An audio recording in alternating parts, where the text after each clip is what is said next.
Quand j'ai commencé à m'intéresser à l'entraînement, je pensais que plus on lisait d'articles scientifiques, plus on comprenait l'entraînement. Puis j'ai commencé à réaliser des tests lactates sur moi, parce que je suis mon propre entraîneur, mais aussi sur ceux que j'entraîne, et puis aussi professionnellement dans une startup qui s'appelait Sport Testing, où j'ai passé voilà, beaucoup de tests physio, beaucoup de tests lactates. J'en ai aussi fait chez les pros, dans l'équipe Cofidis, dans l'équipe Van Roubaix. Et ça a été une des meilleures décisions que j'ai prises d'un point de vue entraînement pour progresser, alors moi, pour me faire progresser moi, mais aussi en tant qu'entraîneur, pour mieux comprendre la physiologie et mieux comprendre l'entraînement. Ça m'a permis d'aller au-delà des articles scientifiques, de changer un peu ma vision des choses et ma façon de voir l'entraînement. Je vais vous partager ça aujourd'hui. Alors la première chose, c'est que un test lactate, c'est pas seulement pour déterminer les zones, c'est presque un prétexte au final. C'est on va faire un test lactate, on va dire oui, c'est pour déterminer tes zones. Mais au final, ça va beaucoup plus loin que ça. Et ça va vraiment nous permettre de comprendre la physiologie et la performance. Qu'est-ce qui va vraiment impacter notre performance? Moi, je trouve qu'il y a vraiment une part éducative qui est super importante quand on fait un test lactate. Il faut bien expliquer à ceux à qui on teste qu'est-ce que ça représente, les mesures, etc. Et puis même le fait d'avoir des valeurs objectives devant soi, on va voir à chaque intensité l'impact sur notre lactatémie.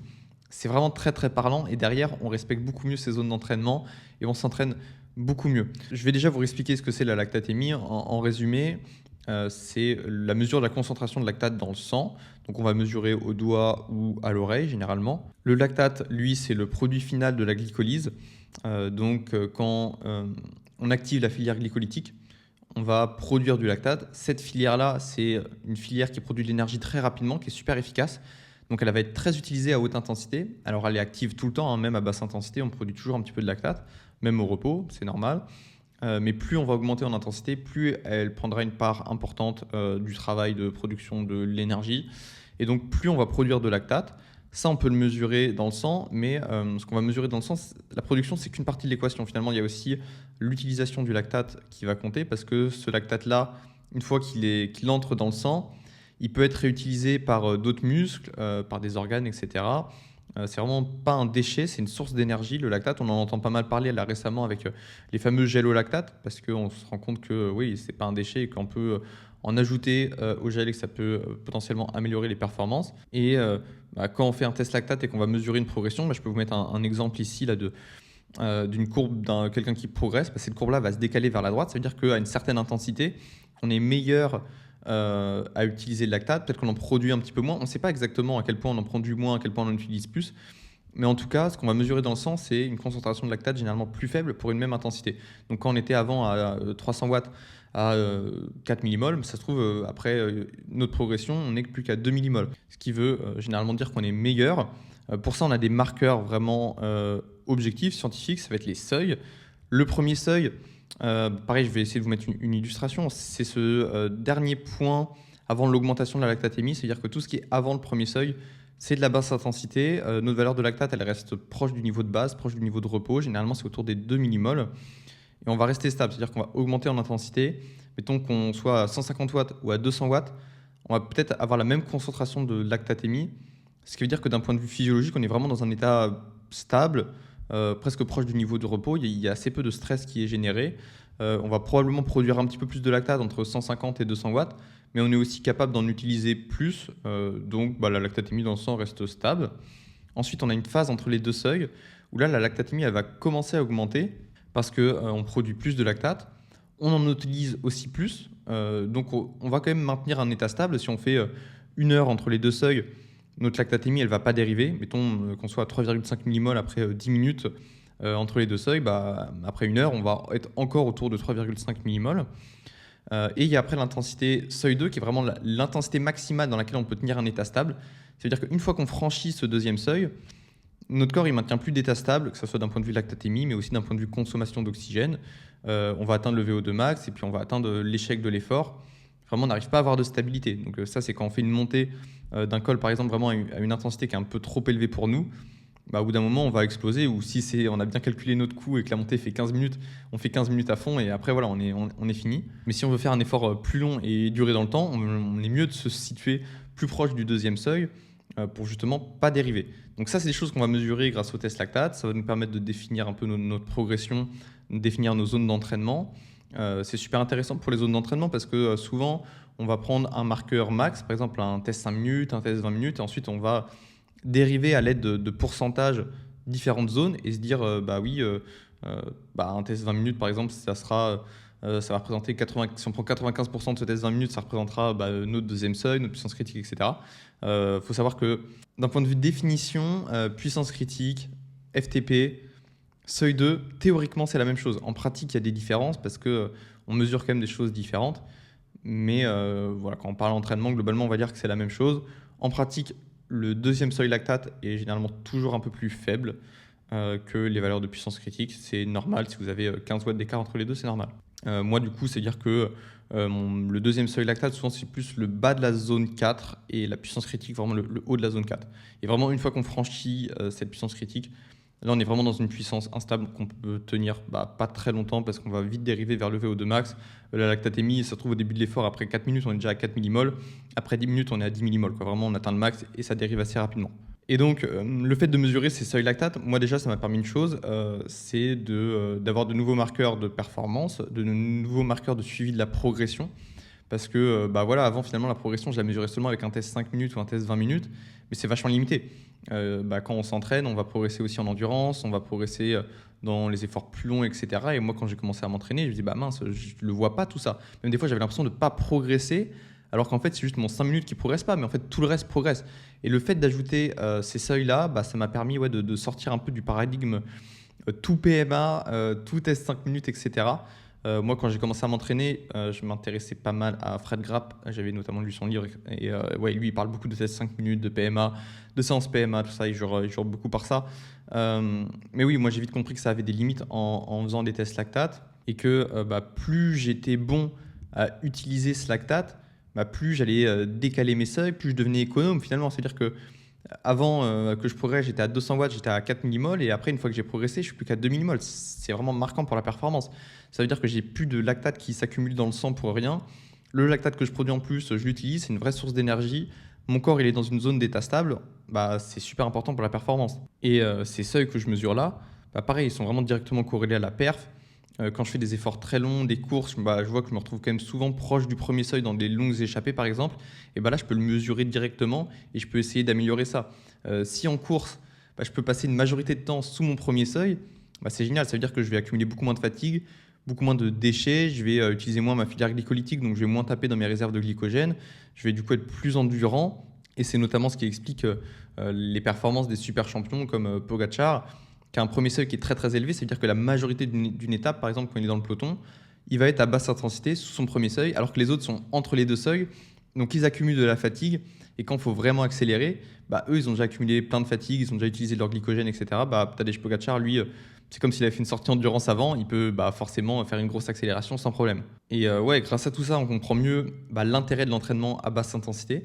Parce qu'on va voir que quand on augmente notre volume, quand on travaille autour des seuils, ces seuils ils vont progresser, on va utiliser mieux le lactate. C'est des choses qu'on peut aussi mesurer. Quand je fais un test lactate, généralement ensuite je fais un test de clairance du lactate, donc il va mesurer justement notre capacité à l'utiliser.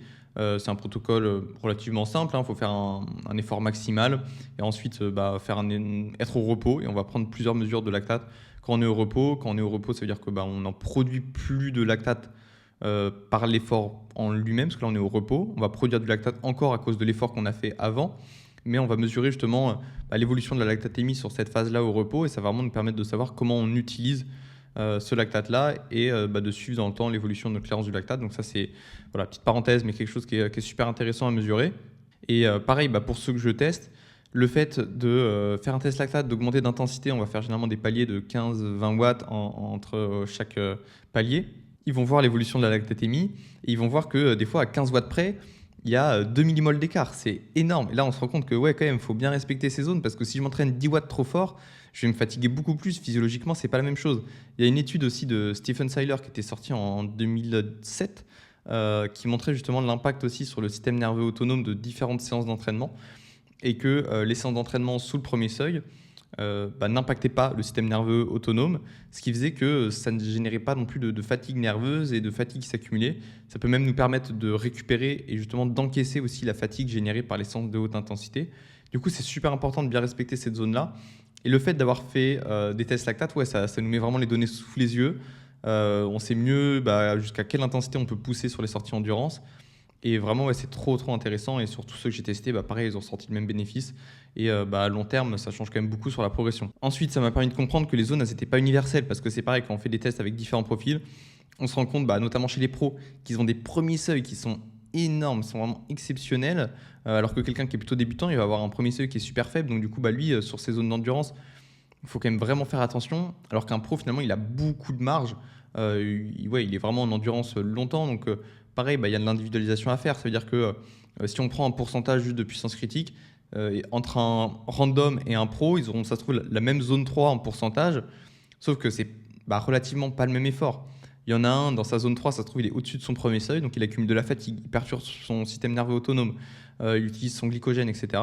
Alors que le pro, lui, il est vraiment sur de la basse intensité, sans problème, il peut accumuler du volume. Donc vraiment, ces choses-là sont super importantes à comprendre. Du coup, vous l'avez compris, finalement, c'est pour un athlète qui est plutôt débutant qu'il y a cet intérêt-là à faire des tests lactate, parce que c'est lui qui aura tendance à s'entraîner trop fort. Le pro, lui, il a beaucoup de marge sur sa basse intensité. C'est rare qu'il s'entraîne trop fort sur ses sorties endurance. Donc ça aussi, c'est un truc intéressant les tests lactate, ça paraît des trucs vraiment optimisés, etc. On se dit qu'en débute, on n'en a pas besoin de pousser l'optimisation à ce point-là. Sauf qu'en fait, c'est presque ceux qui débutent qui ont le plus besoin de ce type d'optimisation-là pour mieux progresser et pas se cramer, durer dans le temps, accumuler plus de volume d'entraînement, etc. Donc ça, c'est vraiment quelque chose d'intéressant. On se rend compte qu'il y a vraiment plein de profils différents et que prendre un pourcentage, parfois, ça peut nous tromper. En moyenne, ça fonctionne quand même assez bien. Puissance critique, FTP, etc.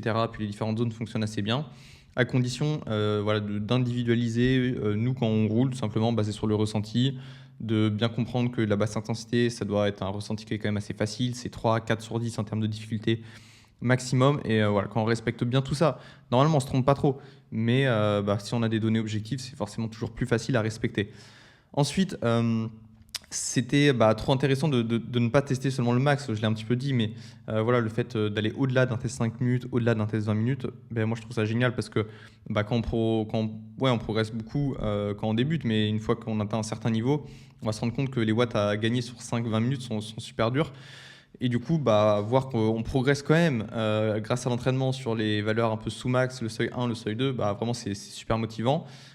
Puis c'est bien plus simple, je trouve, à tester parce que les tests 5-20 minutes, il faut aimer ça déjà, faut un contexte particulier, il faut se sentir bien, il faut avoir de bonnes sensations, il faut que la météo soit bonne, il ne faut pas qu'il fasse trop chaud, il ne faut pas qu'il fasse trop froid. C'est vachement compliqué, il faut être frais aussi physiquement et puis mentalement. Alors qu'un test lactate, on peut le faire un peu n'importe quand, peu importe la forme du jour, même si on n'est pas bien ce jour-là, ça ne change rien sur les valeurs de lactatémie.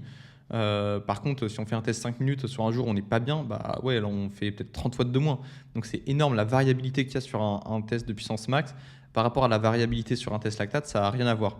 Donc pour ça, c'est vraiment intéressant. Dernière chose, c'est par rapport à la fatigue. On se rend compte en faisant passer beaucoup de tests, que ce soit sur les mecs que j'entraîne ou sur moi, que quand on a des valeurs de lactatémie qui sont anormalement basses, c'est pas bon signe. Chroniquement, quand on voit une valeur de lactatémie qui a tendance à baisser, c'est plutôt bon signe. Ça veut dire qu'on utilise mieux le lactate, qu'on en produit moins, donc on est plus économe, qu'on va moins se fatiguer. Mais si, à l'espace d'un test, en quelques mois, on a vraiment perdu beaucoup en valeur de lactatémie absolue, ça peut être signe qu'on est en surentraînement, signe qu'on est fatigué, qu'on mange pas assez de glucides, qu'il y a un problème autour de notre entraînement. Et ça, vraiment, ça ne trompe pas. Les études même le disent. La lactatémie, c'est un des meilleurs marqueurs du surentraînement. C'est dur d'avoir des marqueurs fiables pour le surentraînement. Et clairement, la lactatémie en est un. Donc il y a des tests spécifiques qui existent pour ça. Si on fait un effort max et que la lactatémie elle monte vraiment plus du tout, ça veut dire qu'on n'est plus capable d'utiliser notre filière glycolytique, et le dysfonctionnement mitochondrial de l'utilisation de la production des glucides, ça c'est un des premiers signes de surentraînement, et on peut le mesurer grâce au test lactate. Et puis si on a notre glycogène qui est épuisé, notre lactatémie elle pourra pas monter parce qu'on peut pas utiliser notre filière glycolytique si on n'a pas de glucides à disposition. Et on va voir ça sur les tests lactate, peu importe l'intensité. À basse intensité, on sera beaucoup plus faible. Autour du seuil 2, on sera beaucoup plus faible. Et ça, c'est pas normal. C'est pas quelque chose qu'on veut. Donc, c'est un super contrôle. Franchement, quand on a des doutes, moi, quand j'ai eu des doutes, en tout cas sur moi, sur de la fatigue ou du surentraînement, je fais un test lactate et au moins je suis fixé. Si j'ai des valeurs normales, je sais que ça va passer. Là, je suis peut-être juste un petit peu moins bien, mais en tout cas, il n'y a pas de fatigue chronique, il n'y a pas de glycogène qui est épuisé, que tout va bien. Ou à l'inverse, si vraiment j'ai des valeurs anormalement basses, là, c'est qu'il faut vraiment il faut se reposer. Voilà, en conclusion, les tests lactate, ils m'ont permis de mieux comprendre l'entraînement, de faire des séances aussi pour cibler l'utilisation du lactate, notamment les séances de lactate shuttling. On va faire un effort au-dessus du deuxième seuil, ce qui veut dire qu'on va produire plus de lactate qu'on en utilise, suivi d'un effort autour du premier seuil où là on va maximiser l'utilisation du lactate. Et ça va jouer sur les navettes du lactate. C'est des petites protéines qui vont transporter le lactate à l'extérieur ou à l'intérieur d'une fibre musculaire. Et ça, c'est des choses qui progressent avec l'entraînement et on peut les cibler justement avec l'entraînement lactate shuttling, l'entraînement basse intensité qui va aussi améliorer la densité mitochondriale, etc. Donc l'utilisation du lactate et la filière oxydative. Et toutes ces choses-là, vraiment, elles ont eu un impact sur ma vision des choses en tant qu'entraîneur, où j'ai vraiment compris l'intérêt de travailler les seuils à l'entraînement. C'est pour l'utilisation du lactatémie. Parce que quand on débute sur l'entraînement, après, on jure que par le VO2 max. Donc on se dit, bah ouais, faut charbonner le VO2 max, quoi. Il n'y a que ça qui compte et tout, c'est ça qui va nous faire performer. Mais on ne comprend pas trop pourquoi les seuils, quoi. C'est quoi leur rôle là-dedans? Et c'est là que, bah ouais, on comprend en fait dans l'utilisation du lactate, ils ont vraiment un rôle qui est super important. Donc du coup, bah maintenant, je travaille beaucoup plus les seuils depuis que j'ai compris ça. Beaucoup d'entraînement lactate shuttling et ça fonctionne super bien. Plus de basse intensité aussi. Enfin, j'ai pas peur de faire des gros blocs de basse intensité parce que je comprends que la basse intensité, elle va m'aider à avoir une filière oxydative qui sera meilleure, donc une meilleure utilisation des graisses, etc. Donc je vais moins utiliser ma filière glycolytique, je vais moins produire de lactate et je vais être aussi plus capable d'en utiliser. Parce que le lactate, une fois qu'il est réutilisé, il peut rentrer dans la filière oxydative. Donc si on a une filière oxydative qui est plus puissante, plus de mitochondries, etc., plus de capillaires qui vont nous permettre d'avoir un meilleur échange de nutriments, etc. Tout ça, c'est des adaptations qu'on a beaucoup avec la basse intensité. Donc ça, je l'ai compris, j'en mets plus, j'ai pas peur d'avoir de 80 à 90% de mon temps d'entraînement passé à basse intensité.